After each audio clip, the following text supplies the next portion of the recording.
BCN Radio los invita a compartir Labor Parlamentaria, un espacio destinado a conocer la tarea legislativa en primera persona. Senadores y diputados de todas las provincias comparten en la radio de la Biblioteca del Congreso de la Nación lo que hacen fuera y dentro del recinto. Bienvenidos a Labor Parlamentaria.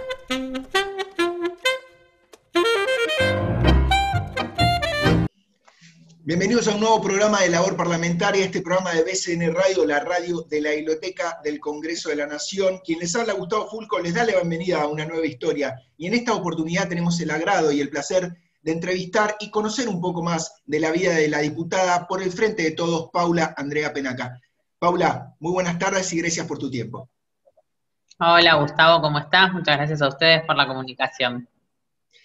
Como siempre hacemos en Labor Parlamentaria, nos gusta comenzar de forma bien descontracturada. Entonces, te queremos preguntar sobre tu familia, tus inicios, tus comienzos en Zárate. Contanos un poco, para aquellos que conocemos Zárate, ¿sí? Es un lugar hermoso. Queremos que vos le cuentes a aquellos que no tuvieron la oportunidad de conocer el lugar donde vos naciste, cómo era tu casa, cómo es el pueblo, cuáles eran tus actividades, cómo estaba constituida tu familia. Te escuchamos. Bueno, la verdad es que tengo no tantos recuerdos. Yo vine a vivir a Capital cuando tenía 5 años. La estadía de mi familia en Zárate fue circunstancial porque mi padre empezó a trabajar en una planta de silo que tenían mis abuelos. Entonces estuvimos unos cuantos años, que fueron los primeros años de mi infancia, instalados allí, pero tanto es así que yo nací en Capital porque mi familia estaba en Zárate, pero tenía mucha vinculación porque el resto de la familia estaba en Capital Federal, entonces mi madre incluso vino a tenerme aquí, a Capital. Pero bueno, sí, por supuesto que tengo recuerdos, el río en Zárate, sobre todo la vida cerca del río. Nosotros en la ciudad de Buenos Aires tenemos una construcción, un desarrollo urbano que le da la espalda al río, ¿no? Y la verdad que las ciudades cuando conviven con su río, siempre son más bellas, ¿no? Entonces me acuerdo de ir a pescar, por ejemplo, con mi papá, con mis hermanas. Tengo 2 hermanas, en realidad con la hermana más grande, porque la hermana más chica también ya nació en la Capital Federal, pero bueno, eran como esas experiencias distintas de la gran ciudad, ¿no? Zárate es una ciudad pero chica, mucha más vida en la vereda, ¿no? Como esta cosa de la vida en comunidad.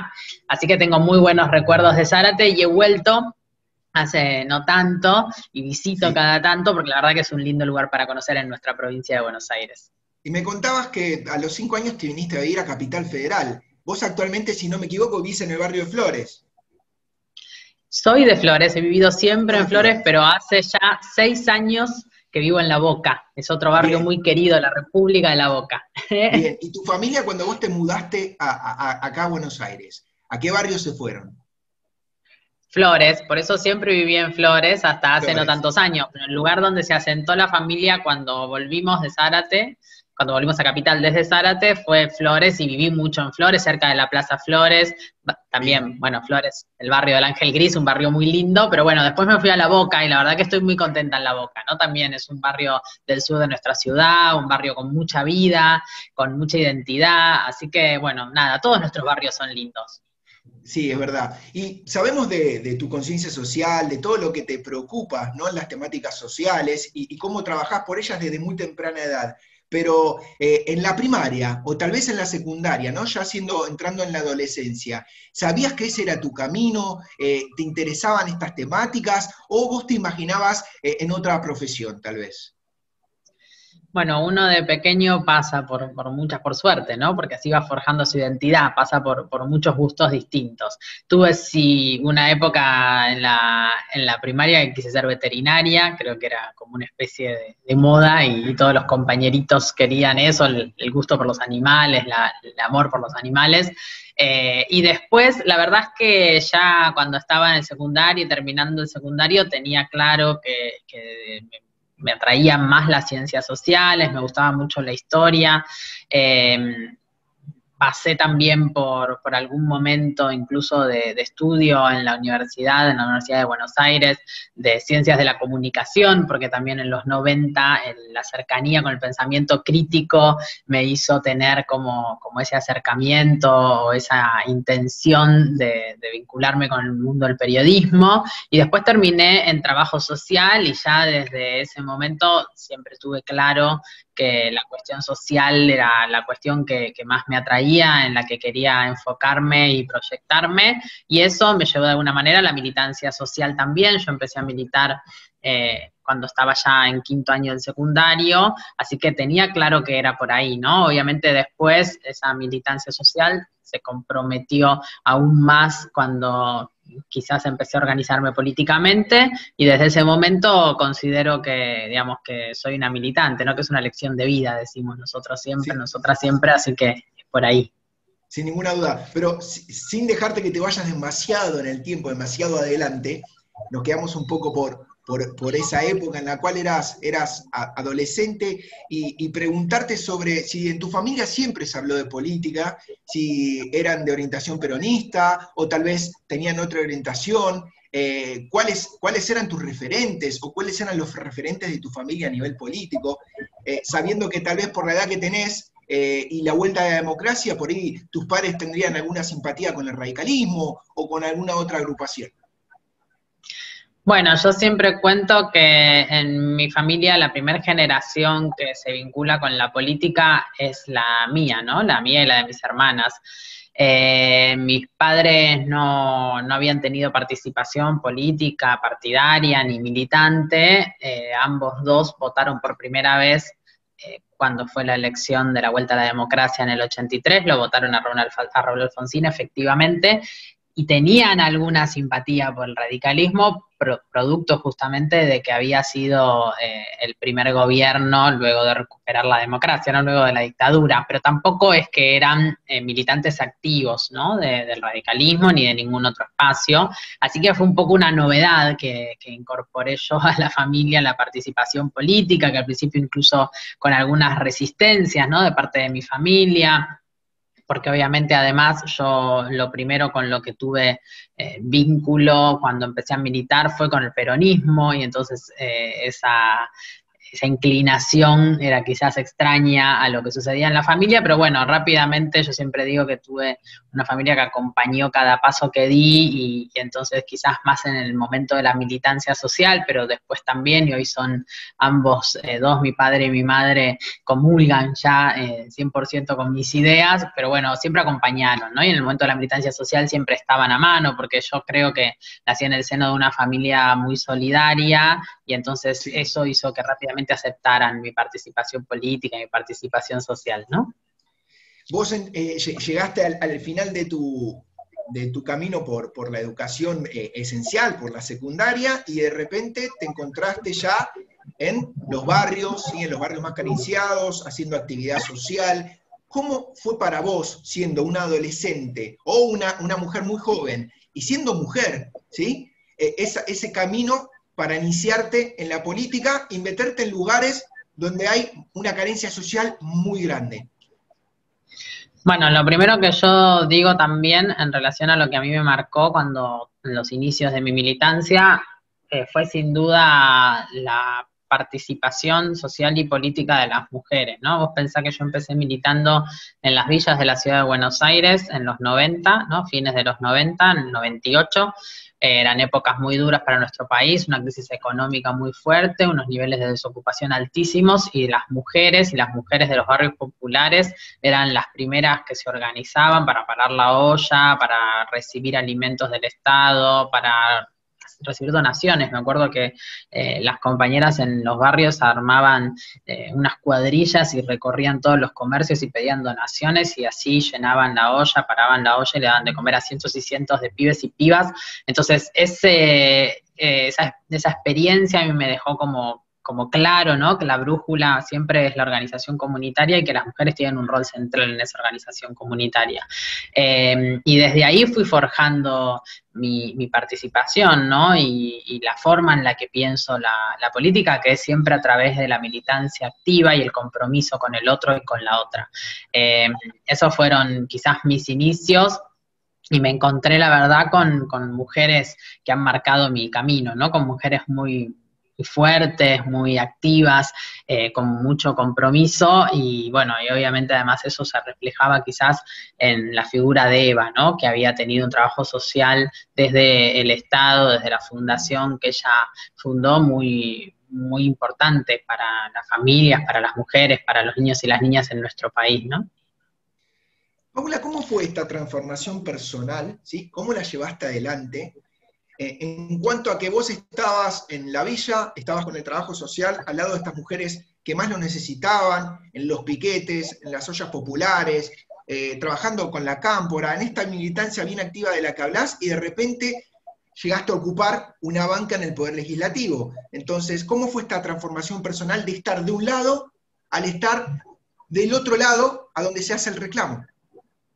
A mí me gusta pensar que es el mismo lado, ¿no? Yo siempre digo que la representación institucional es una circunstancia en la vida de los militantes y las militantes. Yo hoy estoy en una banca del Congreso Nacional, estuve antes en una banca en la legislatura porteña, pero lo que uno siempre es, porque por eso decimos que es una opción de vida, es militante, ¿no? Digo, y además, al entender la construcción política colectivamente, la verdad que uno entiende que está acá sentada en representación también de todos los compañeros y compañeras que construyen la organización popular, ¿no? Que de verdad yo considero que es desde ese lugar desde el que se llega a ocupar estos lugares, ¿no? Y entonces lo que nunca hay que perder es esa articulación permanente y constante con el afuera, ¿no? Con lo que pasa en la calle, con lo que pasa en los sectores que una quiere representar, y desde ese lugar hasta se hace más fácil la tarea, ¿no? Porque uno no marca una distancia, sino que entiende que es mano a mano y a la par que se construyen también las demandas, ¿no? Cuando hay proyectos populares que gobiernan, las demandas sociales pueden tener representación en las políticas públicas y, bueno, y en el caso nuestro en el Congreso tienen que tener representación en las leyes que legislamos, ¿no? Sin ninguna duda, coincido 100%. Yo hace 23 años que trabajo en la Biblioteca del Congreso, ¿sí? Pasando por distintos sectores, pero hago referencia a esto porque somos contemporáneos en edad y porque hace muchos años que estamos en la casa, ¿no? En el Congreso. Y hemos visto pasar un montón de gobiernos de distintas caras, ¿sí? De distintas ideologías. Algunas totalmente contrarias a otras. Pero la pregunta en sí misma es, ¿cómo te sentís vos como persona que trabaja en lo social, como persona que estuvo por la legislatura porteña y que ocupa una banca en el Congreso de la Nación, si cada 4 o 8 años, o tal vez menos, hay distintas posturas que se destruyen para comenzar de cero? ¿Cómo es que nosotros tenemos que recomenzar constantemente cada un periodo de tiempo cortito y no podemos construir sobre lo que está construido? Bueno, creo que hay que construir una agenda generacional, ¿no? Yo creo que esa es una apuesta importante, que hay que poder tener algún nivel de sintonía política, y creo que eso tiene que ver con la madurez que podamos lograr desde los representantes y las representantes políticos y políticas, ¿no? Porque creo que hay algún aspecto de lo que pasó los últimos años en la Argentina, los últimos 16 años en la Argentina, que tiene que ver con la construcción de una grieta que le sirve siempre a los intereses que no son los intereses de las mayorías, ¿no? Cuando la representación política está tan partida, cuando hay una intención de construir una distancia muy grande entre los diferentes proyectos políticos, justamente lo que se pierde es la posibilidad de desarrollar políticas públicas duraderas, ¿no? Que sabemos que son las que efectivamente logran transformaciones. O sea, primero tienen que tener las políticas una intención de sumar derechos, de garantizar derechos y de defender los intereses de las mayorías. Pero después tienen que poder tener continuidad en el tiempo, ¿no? Nosotros durante los 12 años de gobierno del kirchnerismo logramos que algunas de esas políticas públicas que se definieron se desarrollaran y realmente generen transformaciones, ¿no? Que puedan en la realidad efectiva construir transformaciones que sean profundas.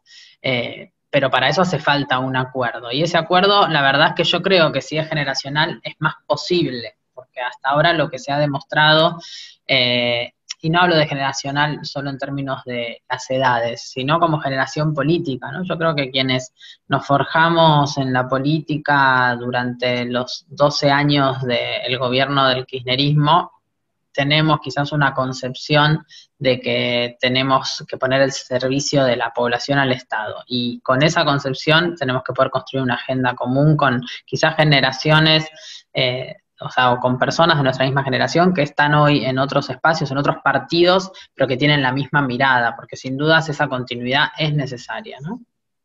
Sí, Paula. Y pasando tu labor puntualmente parlamentaria, estás integrando distintas comisiones, en la de Seguridad Interior con tu cargo de presidenta, y también como vocal en la Comisión Administradora de la Biblioteca del Congreso, la de Legislación General, Transporte, Vivienda y Ordenamiento Urbano.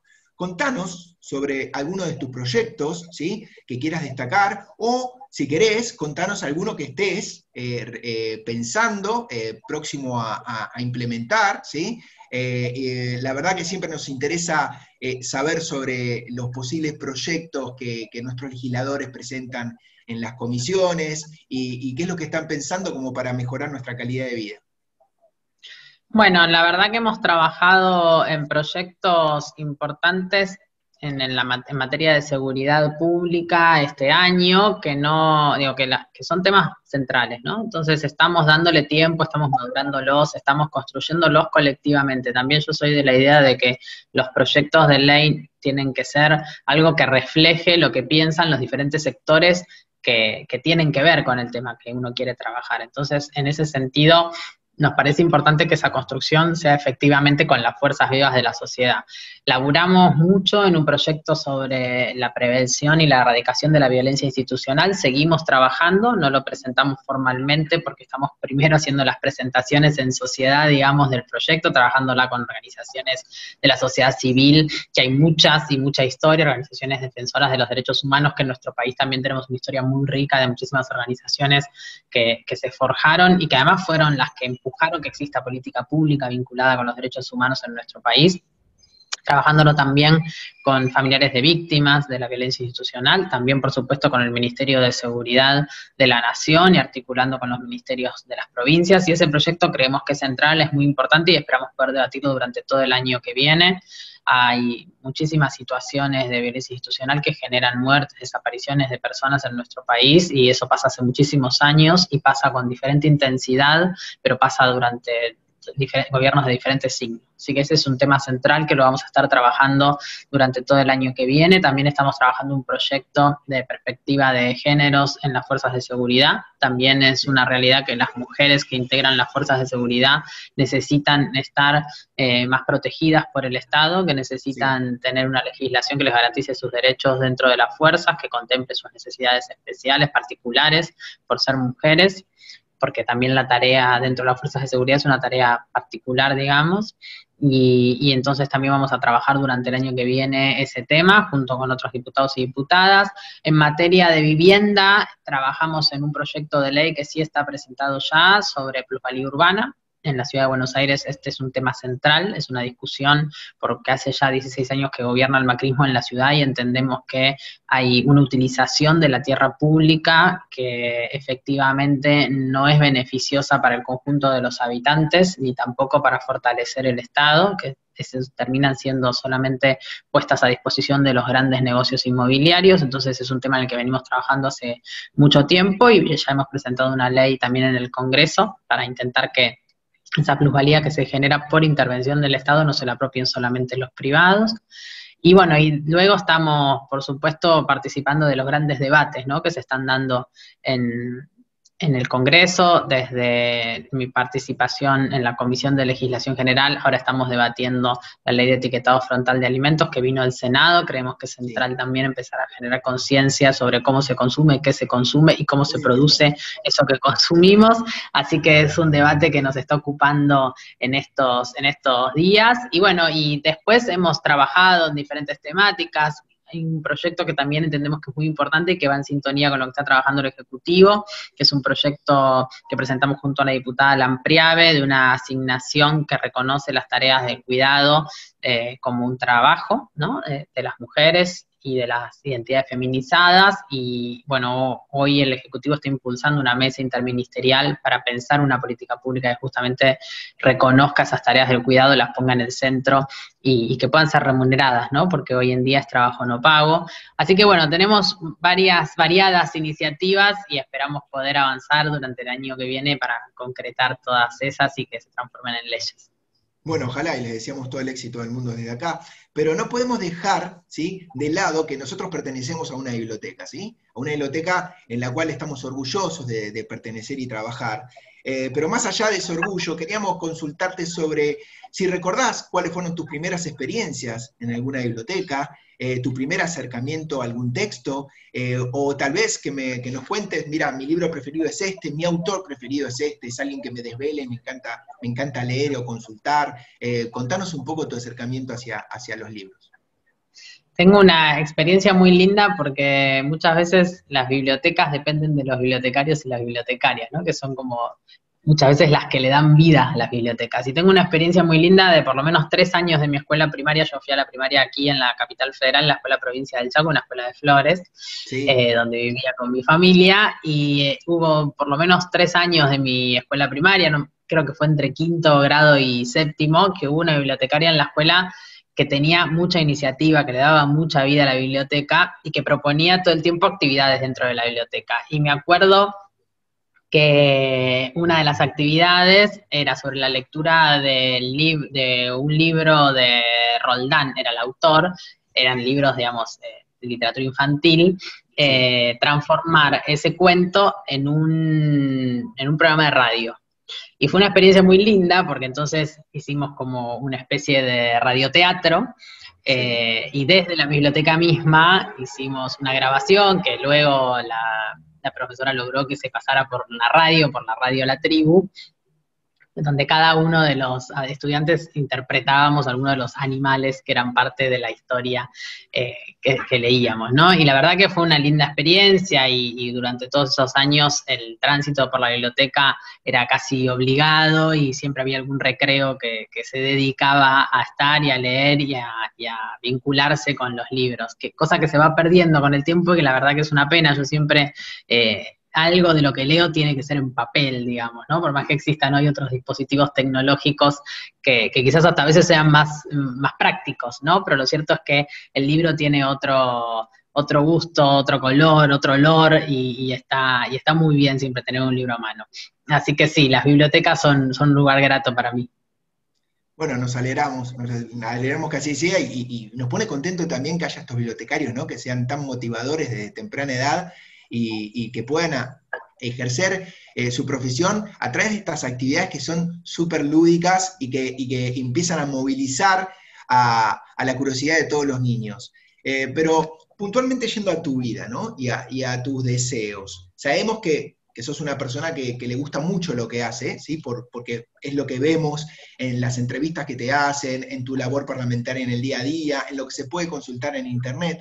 Pero si te consulto sobre una cuenta pendiente, ¿sí? Tal vez me podés decir terminar la carrera de comunicación, o tal vez, no sé, especializarme en otra temática, o no sé, o algo que en lo que te veas a futuro, fuera de tu etapa como legisladora.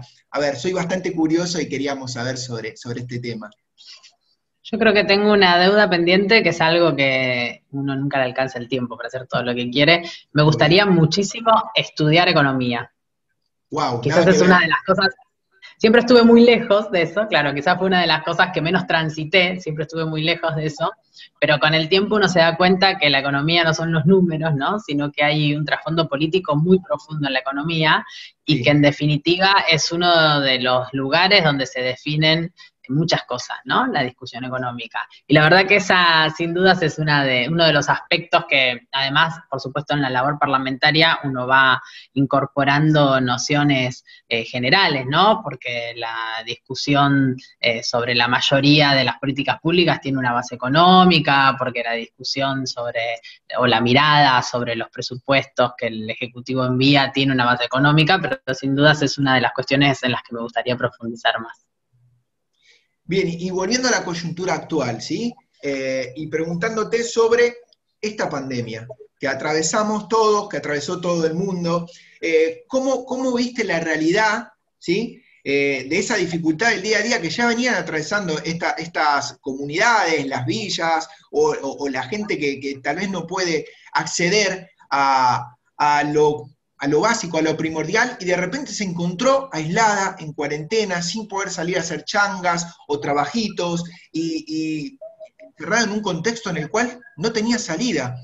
¿Cuál fue la realidad de esta gente? ¿Qué pudiste vos encontrar? ¿Y cuál ves que puede ser la mejor salida a esta situación que en algunos casos todavía no se reactivó del todo?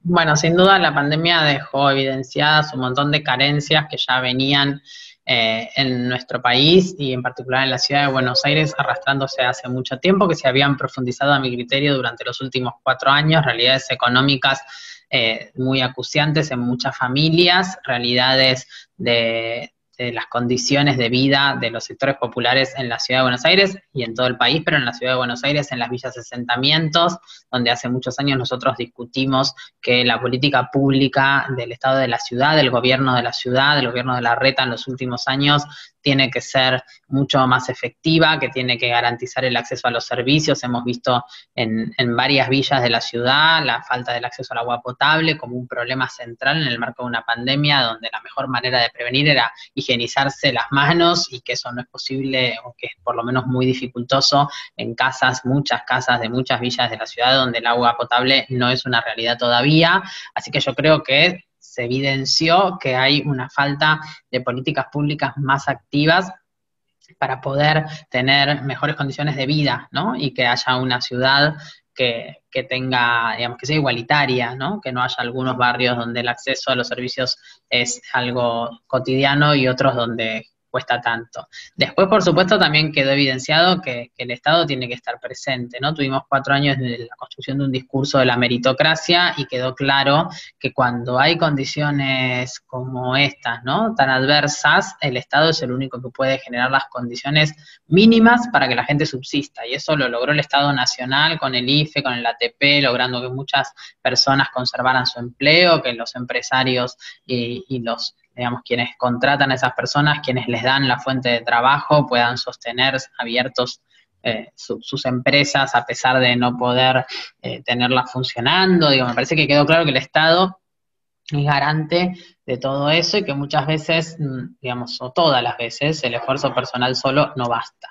Y después, por supuesto, que hubo realidades que se evidenciaron también mucho más, ¿no? Una de esas fueron las cuestiones de la sobrecarga de las tareas de cuidado sobre las mujeres. Eso fue lo que motivó quizás la presentación de este proyecto de ley del que yo te hablaba antes. La situación de violencias de género dentro de los hogares también quedó muy, muy clara y puesta arriba de la mesa, la necesidad, y por eso bienvenida la creación del Ministerio de las Mujeres y las Diversidades, porque la necesidad de que haya políticas más activas para prevenir y erradicar la violencia de géneros también quedó más clara. Y bueno, obviamente luego yo creo que nada va a ser igual después de esto, ¿no? Que todos tenemos y todas tenemos que asumir que la normalidad con la que vivíamos no es tal y que ahora tendremos que construir una nueva, donde nos cuidemos más, donde la salud y la vida sean una prioridad y por supuesto, naturalmente va a ser una preocupación central del Estado la reactivación económica. Empezamos a vivirla ya, hay que intentar tomar medidas para darle continuidad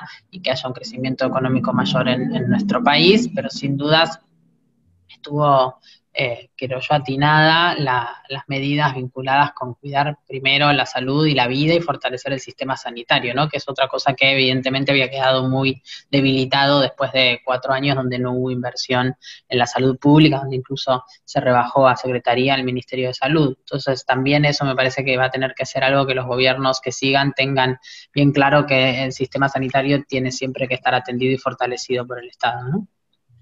Diputada, ha sido un placer para nosotros poder conocerla mejor, poder escuchar sus ideas y poder también interiorizarnos un poco en su historia, ¿no? En su historia de vida. Así que espero que haya disfrutado tanto como nosotros esta charla y muchísimas gracias por su tiempo. No, muchas gracias a ustedes y fue un placer también, ¿eh? Hasta la próxima.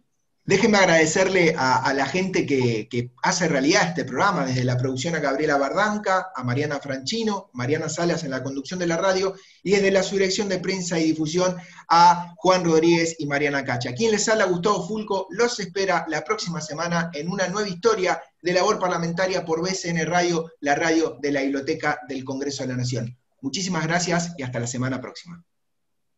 Chao, hasta luego. Programa producido por la Subdirección de Prensa y Difusión de la Biblioteca del Congreso de la Nación.